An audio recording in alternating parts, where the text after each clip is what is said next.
جھنڈیاں لگا کر میلاد مناتے ہیں، گلیاں سجا کر میلاد مناتے ہیں، لنگر پکا کے میلاد مناتے ہیں، علماء کو بلا کے میلاد مناتے ہیں، نعت خانوں سے نعت خوانی سن کے میلاد مناتے ہیں۔ صحابہ نے پتر دے کر میلاد منایا، جانیں دے کر میلاد منایا، اور تلوار اٹھا کر میلاد منایا۔ صحابہ نے جس انداز میں میلاد منایا تھا وہ صحابہ کی شان تھی۔ ہماری اوقات جتنی ہے ہم اپنی اوقات کے مطابق میلاد مناتے ہیں۔ سبحان اللہ۔ کبھی خیال نہیں آیا جناب بیٹا پیدا ہوا ہے، بیٹی پیدا ہوئی ہے، مبارکیں دے رہے ہیں، لکھاں پتر حضور علیہ السلام کے قدموں پر قربان، لاکھوں مائیں، لاکھوں باپ، لاکھوں رشتے، کروڑوں اربوں خربوں کی جائیدادیں مصطفیٰ جان رحمت کے نالین کے دھومن پر قربان ہیں، تو کسی نے کبھی نہیں فتویٰ لیا کہ جناب بتائیے کہ یہ کرنا چاہیے کہ یہ نہیں کرنا چاہیے۔ سالگرہ منائی جاتی ہے، اس وقت کوئی فتویٰ نہیں، اور طرح طرح کے معاملات کیے جائیں تو کوئی فتویٰ نہیں۔ جب صحابہ کرام کے عمل کی باری آئی اور یہ کہا جائے کہ جناب صحابہ نے میلاد منایا، میں نے کہا تو نے دین پڑھا ہی نہیں۔ اگر تو نے دین پڑھا ہوتا تو تجھے پتہ ہوتا صحابہ نے کس طرح میلاد منایا ہے۔ عروہ بن مسعود یہ جاسوس بن کر آیا مصطفیٰ جان رحمت صلی اللہ علیہ وسلم کی بارگاہ میں، اور جاسوسی کرنے آیا کہ کون سی طاقت ہے جو مسلمان کو پاور دے رہی ہے۔ 3 دن رہا، بعض علماء نے کہا 2 دن رہا، بعض نے کہا 1 ہفتہ رہا، بہرحال زیادہ جو ہے وہ اجماع اس میں ہے کہ 3 دن تک یہ حضور علیہ السلام کی بارگاہ میں رہا۔ اور یہ واپس پلٹ کر جب ابو جہل کے پاس گیا تو کہنے لگا اے قوم، تمہارے بس کی بات نہیں اس قوم کے ساتھ لڑنا، وہ قوم تمہارے ساتھ لڑ پڑی تو تم کائنات سے تمہارا وجود ختم کر دیا جائے گا۔ لہٰذا ابو جہلہ یہ دل کے اندر آرزو، خواہش اور تمنا ختم کر دے کہ تو اس قوم سے لڑے گا، تو مسلمانوں سے لڑ سکتا ہے۔ اس وقت جو عرب کی سپر طاقت تھی وہ ابو جہل تھا، تو اس نے کہا کہ یہ کیا معاملہ ہوا،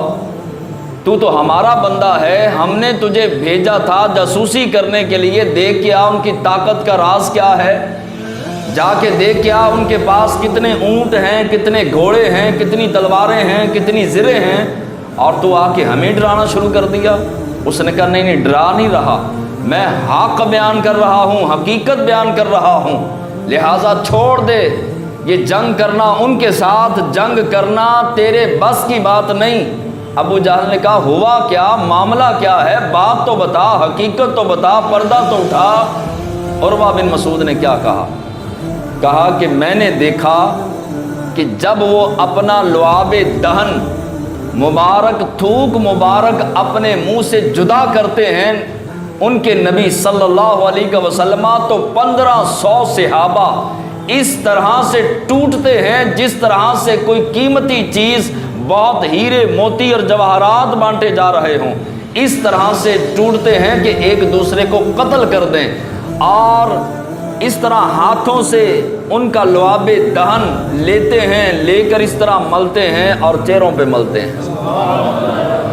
اب یہ کہاں لکھا تھا قرآن میں کہ حضور علیہ السلام کا لعاب دہن لو، زمین پر نہیں گرنے دینا،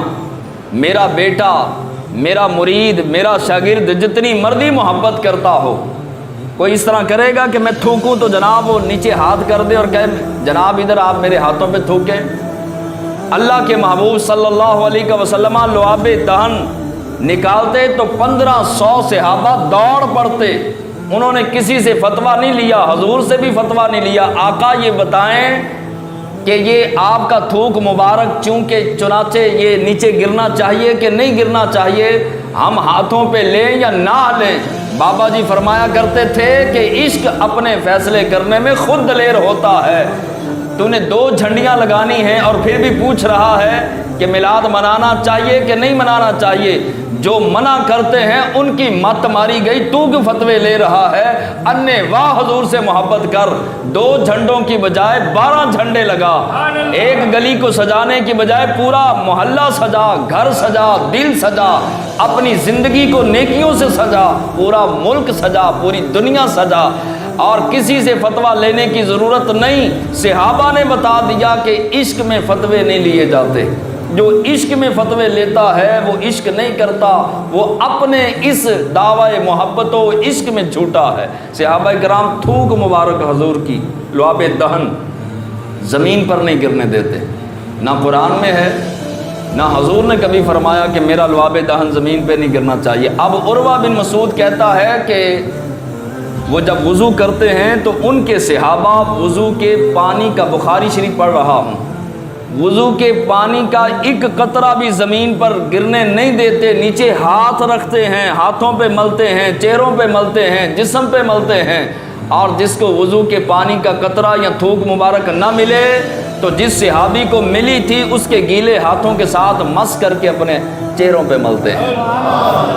اس طرح سے محبت کرتے ہیں۔ او ابو جہلہ، عروہ بن مسعود کہنے لگا ابو جہلہ جو اپنے نبی کے وضو کے پانی کا قطرہ زمین پر نہیں گرنے دیتے، اگر ان کے نبی کا ایک خون کا قطرہ زمین پر گرا تو وہ قیامت ڈھا دیں گے اور تمہیں، تمہارے وجود کو اور تمام کافروں کو صفحہ ہستی سے مٹا دیں گے، لہذا چھوڑ دے جنگ کرنا اور یہ وہم نکال دے کہ تو ان سے جیت سکے گا۔ یہ صحابہ کی محبت کافروں کے دلوں میں دہشت پیدا کرتی ہے۔ آج بھی اگر کوئی چاہتا ہے کہ کافروں کے دلوں میں مسلمانوں کی دہشت پیدا ہو تو اپنے نبی سے ٹوٹ کے پیار کریں، جس طرح صحابہ نے کیا، جس انداز میں صحابہ کرام نے محبت کی۔ 70 زخم لگے ہوتے ہیں اور حضور علیہ السلام دیوار پر چڑھنے لگے تو گھٹنوں کے بل جو ہے وہ صحابی بیٹھ گئے اور کہا یا رسول اللہ بازو شل ہے، اور علماء فرماتے ہیں 30 جگہ یا 27 جگہوں سے بازو ٹوٹا تھا، 70 زخم صحابی کو لگے ہیں۔ ہمیں ایک زخم لگا ہو مسجد میں نہیں آتے، بخار آ جائے تو جماعت چھوڑ دیتے ہیں، نماز چھوڑ دیتے ہیں، تھکاوٹ ہو نماز، 70 زخم لگے ہیں، جنگ کا موقع ہے اور گھٹنوں کے بل بیٹھ گئے، گھٹنوں پہ بھی چوٹیں، ٹانگوں پر اور مبارک بازوؤں پر، پیٹ پر، سینے پر زخموں، تیروں اور نیزوں کے نشان ہیں، خون بہہ رہا ہے، ایک بازو شل ہو چکا ہے، بالکل کام کرنا چھوڑ گیا، سر پھٹا ہے، سر سے خون بہہ رہا ہے۔ حضور نے دیوار پہ چڑھنا تھا، صحابی اس طرح جس طرح بکری ہوتی ہے اس طرح گھٹنوں کے بل بیٹھ گئے اور کہا یا رسول اللہ ادھر پاؤں رکھیں۔ یہ محبت ہے، یہ عشق ہے۔